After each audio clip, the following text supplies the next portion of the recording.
Assalamualaikum warahmatullahi wabarakatuh. Balik lagi bersama saya di channel Perisai Nusantara TV. Nah, sahabat-sahabat sekalian, kali ini saya akan menampilkan sebuah pidato yang sangat menarik, yang sangat luar biasa dari Bapak Presiden Prabowo Subianto dalam kegiatan sidang Kabinet Paripurna terkait persiapan jelang Idul Fitri 1446 Hijriah. Dalam pidato Bapak Presiden Prabowo Subianto menegaskan bahwa tidak ada pembangunan bangsa Indonesia yang berlangsung hanya dalam waktu 5 sampai 10 tahun. Akan tetapi proses pembangunan bangsa itu berlangsung lama. Ada gangguan, ada hambatan, dan terlebih gangguan dari negara asing. Tapi Bapak Presiden Prabowo Subianto menegaskan bahwa kita tidak menyalahkan siapapun, tetapi kita sering diganggu dan kita harus mempelajari terkait sejarah peradaban bangsa Indonesia untuk menyongsong Indonesia Emas 2045. Nah, seperti apa pidato Bapak Presiden Prabowo Subianto? Kita simak videonya berikut ini. Bismillahirrahmanirrahim. Assalamualaikum warahmatullahi wabarakatuh. Waalaikumsalam warahmatullahi Selamat wabarakatuh. sore, salam sejahtera bagi kita sekalian. Shalom, salve, Om Swastiastu, Namo Buddhaya, salam kebajikan. Saudara-saudara sekalian, terima kasih atas kehadiran saudara-saudara pada sidang Kabinet Paripurna ini hari Jumat tanggal 21 Maret 2025. Kita adakan sidang Kabinet Paripurna sebagai persiapan menghadapi Idul Fitri 1446 Hijriah yang akan datang. Yang saya hormati Wakil Presiden Saudara Gibran Rakabuming Raka, Mas Wapres, para Menteri Koordinator, Mas Gibran Rakabuming Raka, para Menteri, para Kepala Badan, Jaksa Agung, Kepala BIN, Kapolri, Panglima TNI, Ketua Dewan Ekonomi Nasional, Gubernur Bank Indonesia yang saya hormati, Ketua OJK, Ketua LPS yang saya hormati, yang kita undang hadir di sini.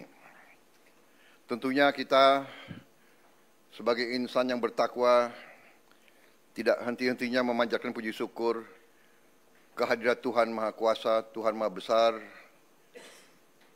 Bagi umat Islam Allah Subhanahu wa taala, kita masih diberi kesehatan, kekuatan sehingga kita hadir di sidang Kabinet Paripurna ini dalam keadaan sehat walafiat. Saudara-saudara sekalian, sore hari ini kita berkumpul untuk membahas persiapan menghadapi Idul Fitri yang akan datang.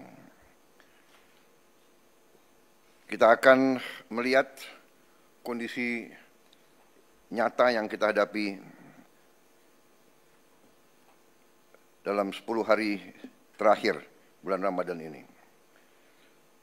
Sidang kabinet kita yang terakhir berada pada bulan Januari yang lalu dan banyak hal yang sudah kita laksanakan semenjak sidang kabinet paripurna tersebut. Saudara-saudara sekalian, intinya saya ingin ucapkan terima kasih atas kerja keras semua menteri dan semua wakil menteri Kabinet Merah Putih yang saya pimpin ini. Di sana sini tentunya sebagai kabinet baru, relatif baru, 130, 140 hari, 150 hari pertama, tentunya kita pasti memerlukan waktu penyesuaian, tetapi saya merasakan ada kerjasama yang baik dan ada pekerjaan yang cepat, yang sangat intensif dan sungguh-sungguh dari saudara-saudara sekalian. Ini saya rasakan sebagai pimpinan saudara-saudara. Apa yang sudah kita capai tidak mungkin dilaksanakan tanpa kerja keras kita semua, tanpa kerja keras saudara-saudara sekalian sebagai tim kita adalah satu tim. Tidak mungkin ada keberhasilan tanpa kerjasama tim yang baik. Ya, mungkin kita masih prihatin tim nasional sepak bola kita belum berhasil, tapi kita yakin pasti akan lebih baik di saat-saat akan datang. Ini juga ada tim yang baru, ya kan, pelatih baru, tim teknis baru. Jadi saya percaya kita akan mencapai hal yang baik. Ini sepak bola ini adalah sesuatu yang penting karena rakyat kita memang merasakan bahwa sepak bola itu menggambarkan tekad kita, menggambarkan semangat kita. Indonesia tidak boleh dianggap remeh oleh bangsa manapun di dunia. Termasuk terutama di hal-hal seperti olahraga. Saudara-saudara sekalian,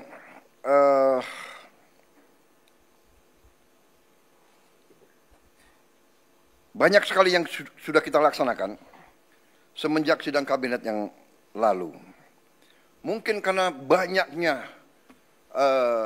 inisiatif kita, banyaknya terobosan kita, banyaknya kebijakan kita, mungkin narasi ke rakyat mungkin kurang sempurna, kurang intensif. Ya, ini saya kira perlu kita perbaiki komunikasi kita kepada rakyat.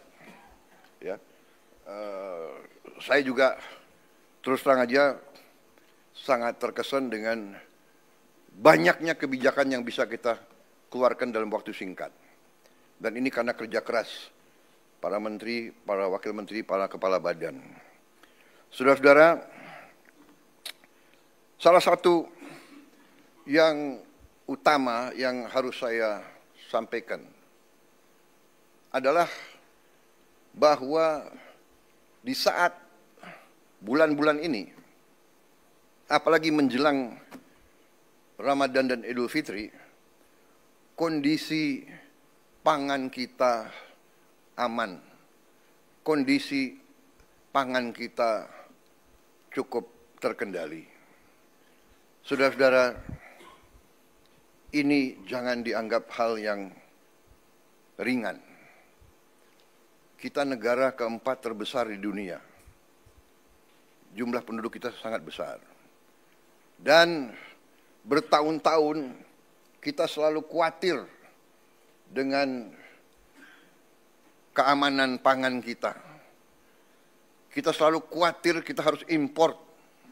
Alhamdulillah tahun ini produksinya sangat baik dan saya monitor harga-harga sampai hari ini terkendali. Mungkin harga cabai rawit yang agak naik beberapa saat yang lalu, mungkin sekarang sudah mulai turun ya. Tapi saran saya jangan terlalu banyak makan terlalu pedas. Saya waktu muda sukanya pedas sekali, sekarang dokter melarang saya makan terlalu pedas. Yang muda-muda silakan. Jadi kita bersyukur ya, dan semua pihak yang bekerja keras. Ya, saya mau ucapkan terima kasih semua pihak di bidang pangan, pertanian yang mendorong hal ini. Pangan adalah yang paling utama. Ya. Harga saham boleh naik turun, pangan aman, negara aman, saudara-saudara.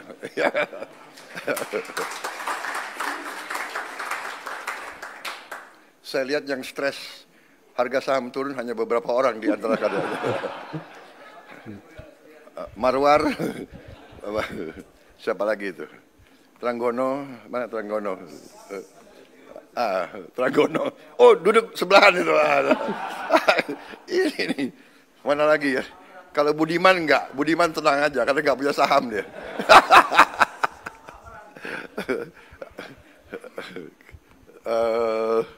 Siapa lagi ya? Amran. Enggak, dia enggak main saham dia. Dia enggak main saham, Siapa lagi ini? Rosan. Rosan udah botak jadi nggak apa-apa. Jadi demikian saudara-saudara. Kemudian kita juga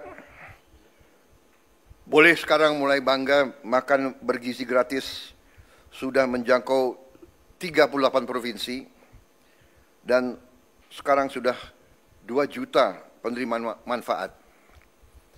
Hanya ini masih belum sebetulnya memuaskan saya, tapi saya mengerti Kepala Badan Gizi Nasional sudah bekerja dengan seluruh jajarannya. Ini sudah paling cepat yang kita bisa laksanakan. Dalam Januari, Februari, Maret, dalam 3 bulan mencapai 3 juta penerima manfaat. Hanya masalahnya kalau saya datang ke suatu desa atau suatu tempat, orang tua yang nanya, Pak, kami di sini belum terima makan bergizi. Jadi ini sesuatu yang mengusik hati saya. Mereka dengar di desa sebelah sudah, dia dengar di sekolah sebelah sudah, dia belum bisa. Saya sampaikan, Bu, kita berusaha sekeras tenaga, tapi kita tidak mungkin seketika, negara kita sangat besar. Mohon sabar. Tapi saya minta ya, Kepala BGN dengan semua jajaran berpikir inovatif, kreatif, bagaimana kalau bisa kita percepat. Apa pakai sistem hibrida atau bagaimana ya.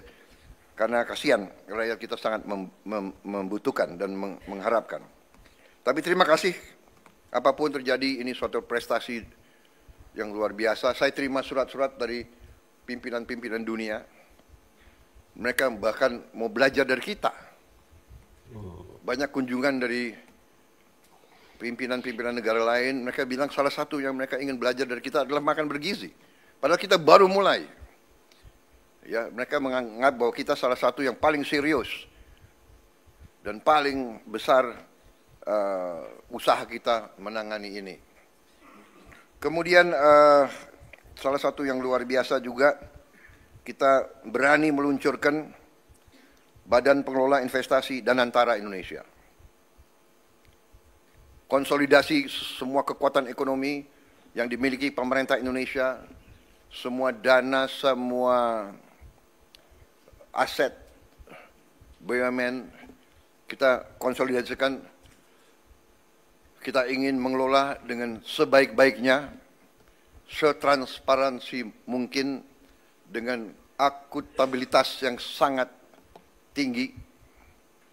Saya beri petunjuk kepada pimpinan Danantara, kalau perlu keputusan-keputusan itu diambil secara hati-hati dan kalau perlu tidak perlu terlalu cepat. Ini adalah kekayaan anak dan cucu kita, harus dijaga dengan baik. Dan untuk itu saya minta pengawasan, oversight, penilaian risiko sangat berlapis-lapis. Dan saya minta tokoh-tokoh masyarakat ikut mengawasi. Dan saya tegaskan bahwa setiap saat pekerjaan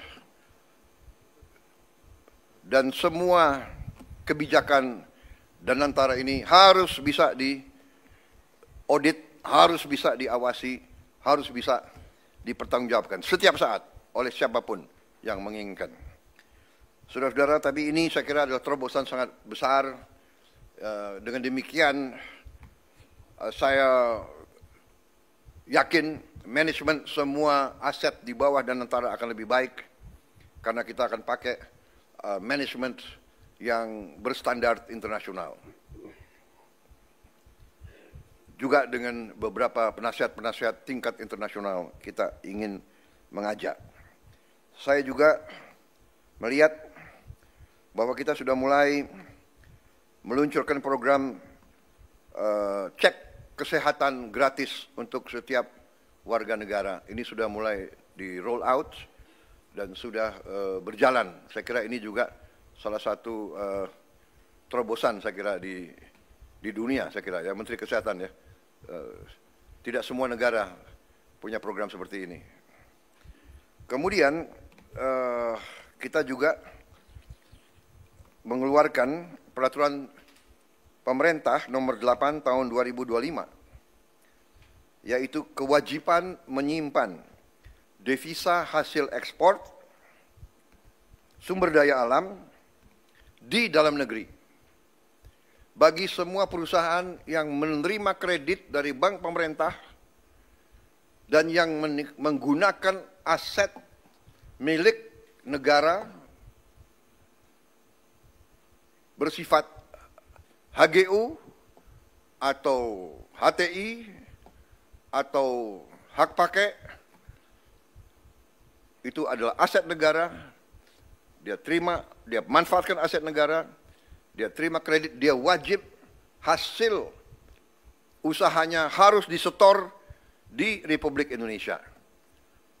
100% dan minimal waktu 1 tahun. Ini saya diberi laporan kalau sudah berjalan ini akan menambah devisa kita 100 miliar dolar 1 tahun. Karena ini mulai berlaku 1 Maret, jadi mungkin tahun ini baru sekitar 80 miliar dolar yang akan masuk. Jadi saya ucapkan terima kasih semua pihak yang berhasil sampai Danantara Indonesia diluncurkan. Tadi Danantara cek kesehatan juga sudah berjalan dengan baik, devisa hasil ekspor juga berjalan. Kemudian kita juga sudah putuskan kemarin saya resmikan juga peluncuran bank emas pertama di Republik Indonesia.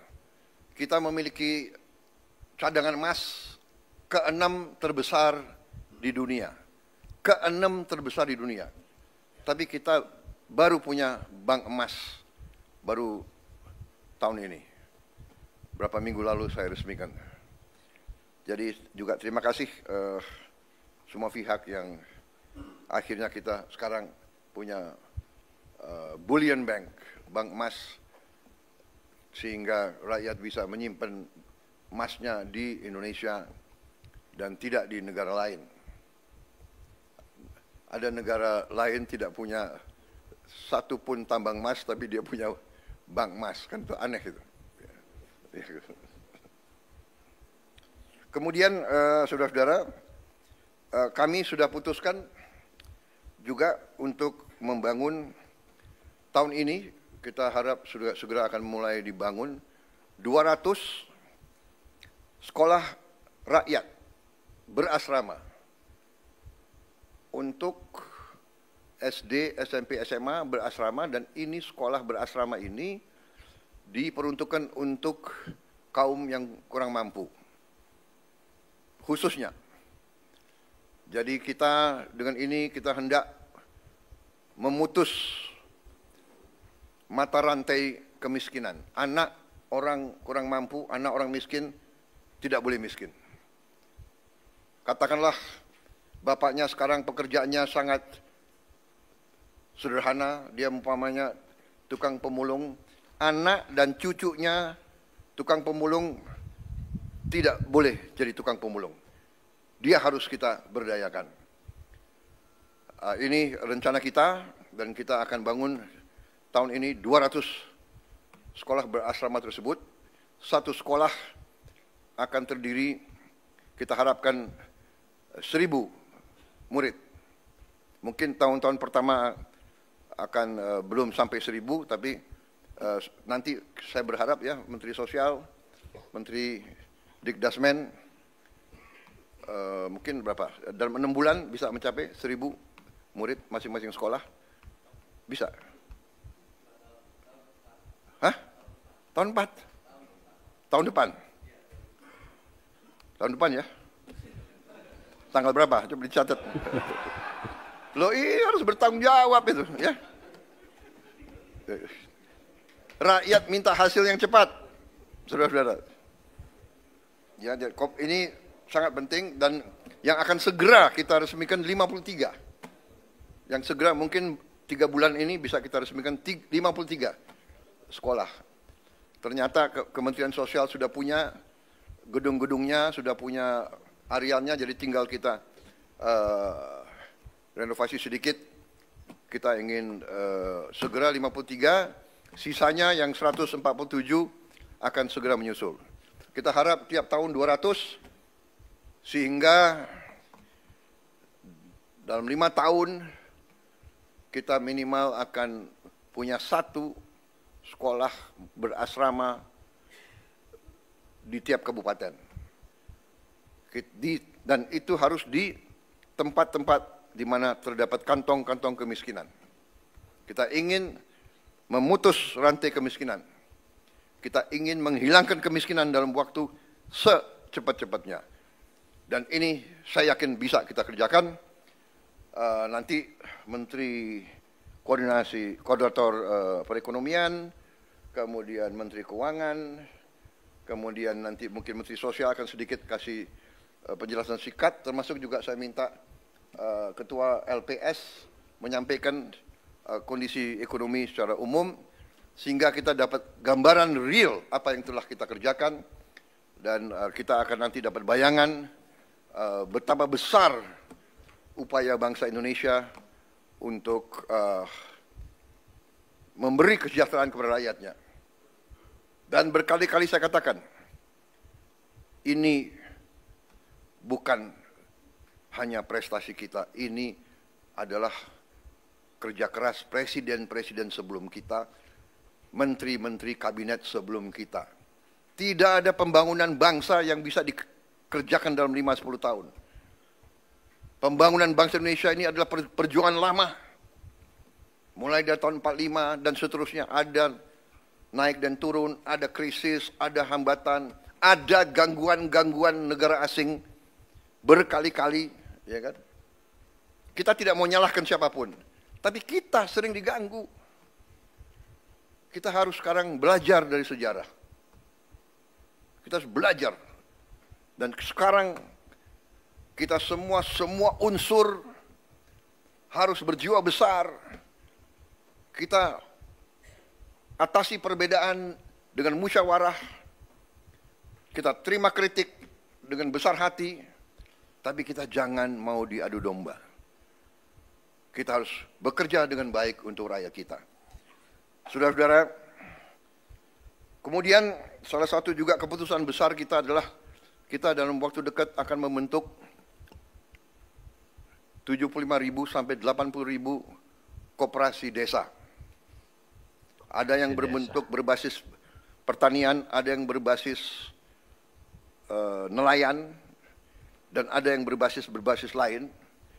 Tapi intinya adalah kita ingin ekonomi desa, ekonomi rakyat yang paling bawah bergerak dengan cepat, memobilisasi kekuatan yang kita punya untuk menggerakkan seluruh ekonomi, dan ini akan ada suatu dampak yang sangat besar, keyakinan kami.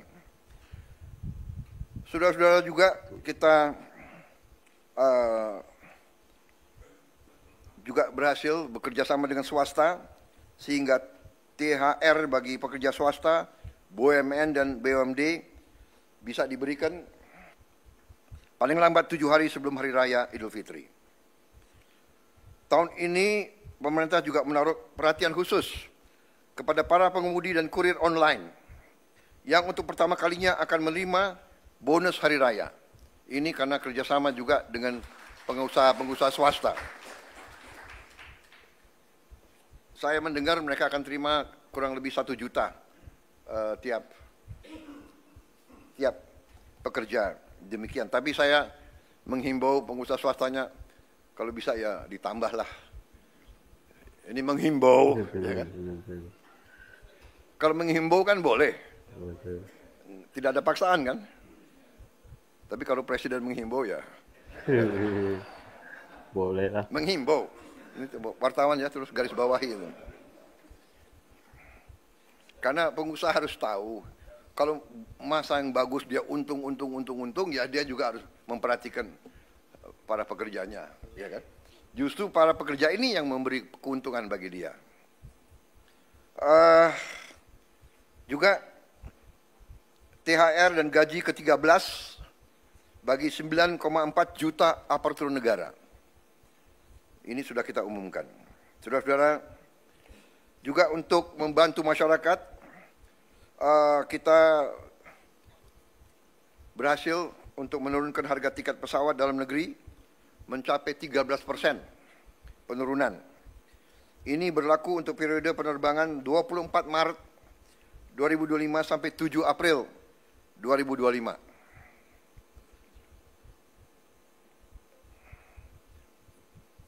Nanti Presiden juga akan menghimbau, kalau bisa ditambah, tapi menghimbau. Enggak, ini sudah luar biasa. Kemudian penurunan tarif jalan tol sebesar 20% di berbagai ruas jalur mudik selama 2 minggu.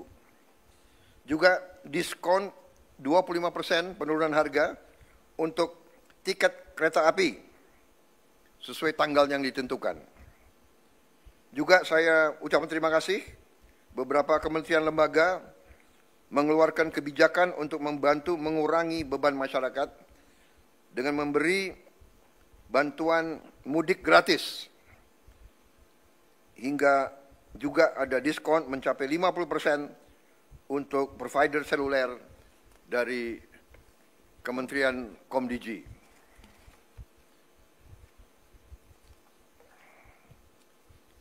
Saya kira dengan demikian persiapan mudik saya harap benar-benar disiapkan dengan baik. Kemudian alur lalu lintas dijamin harus berjalan lancar melalui jalur darat, kereta api, udara, dan laut. Tentunya Menteri Perhubungan yang akan leading dalam pengendalian dan koordinasi hal ini semua. Menteri Perdagangan memantau terus ketersediaan bahan pangan dan harga bahan pokok. Juga kita antisipasi bahwa di sektor pariwisata ini juga akan meningkat dan perlu antisipasi dari Menteri Pariwisata hal-hal yang harus disiapkan.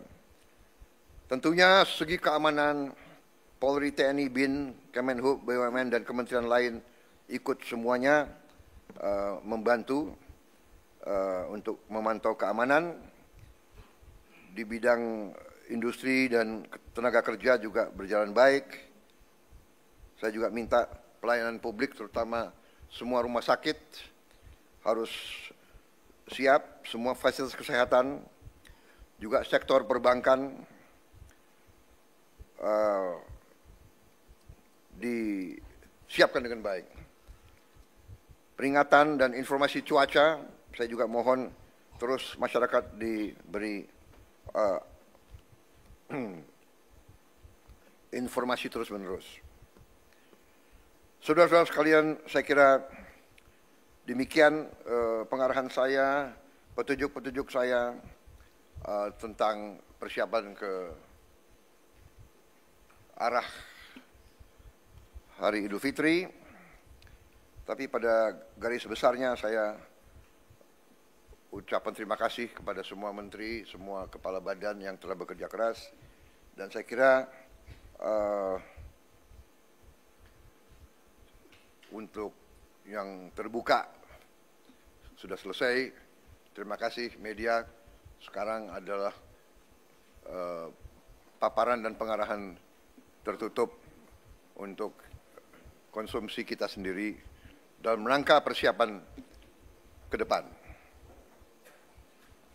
Terima kasih. Demikian pidato yang sangat luar biasa yang disampaikan oleh Bapak Presiden Prabowo Subianto dalam kegiatan sidang Kabinet Paripurna terkait persiapan jelang Idul Fitri 1446 Hijriah. Ada hal yang sangat menarik yang kemudian disampaikan oleh Bapak Presiden Prabowo Subianto dalam pidatonya. Beliau menegaskan bahwa apa yang kita rasakan sekarang itu berkat kerja keras para pendahulu kita, para pejuang-pejuang kita, dan para presiden-presiden kita terdahulu, khususnya Bapak Joko Widodo, dan juga Beliau Bapak Presiden Prabowo Subianto menegaskan bahwa tak ada pembangunan bangsa yang berlangsung hanya dalam waktu 5 sampai 10 tahun. Akan tetapi itu berlangsung lama, dan juga Presiden Prabowo Subianto menegaskan agar kita mewaspadai antek-antek asing. Antek-antek asing inilah yang sering mengganggu. Bapak Presiden Prabowo Subianto menyampaikan bahwa tidak ada yang bisa disalahkan, tapi mereka itu terus mengganggu kita. Sampaikanlah kritik dengan bijak, berikanlah solusi terhadap kegiatan pembangunan bangsa Indonesia yang berkelanjutan demi kemajuan bangsa dan demi kesejahteraan masyarakat yang ada di Indonesia. Saya kira demikian konten kali ini. Bagaimana respon sahabat-sahabat sekalian? Tinggalkan di kolom komentar. Terima kasih. Wallahul muwaffiq ila aqwamit thoriq. Wassalamualaikum warahmatullahi wabarakatuh. Salam waras, salam akal sehat, NKRI harga mati.